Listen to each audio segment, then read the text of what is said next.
এখন আমরা পলতা এসেছি। এই দেখো ক্লাস শেষে পলতা এসছে কেন? ফুচকা খেতে আমাদেরকে বলেছেন। চ দেখি তোর কথা শুনে এসেছি ভালো হয় কিনা।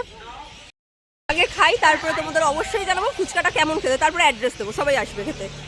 এই যে কাকুর দোকানে চলে এসেছি। কত রকম, এই যে দেখো কত রকম ফুচকা পাওয়া যায়। এটার নাম হচ্ছে দোকানটার জ্যোতিবিন্দু ঘুগনি অ্যান্ড ফুচকা সেন্টার। এই যে কাকু এখন টক জল বানাচ্ছে।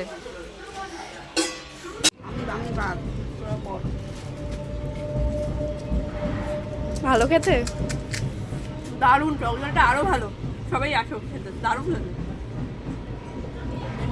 কাকু এখন আমাদের চাটনি ফুচকা দিয়েছে, আমি খেয়ে এবার বলছি চাটনি ফুচকাটা কেমন লাগছে।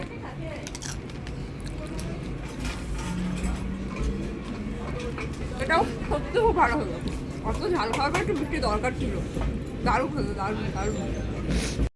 কাকুর দোকানে অবশ্যই আসবে। এটা কোথায় কিভাবে আসতে হবে আমি তোমাদের বলে দিচ্ছি, দাঁড়াও কাকু বলে দেবে।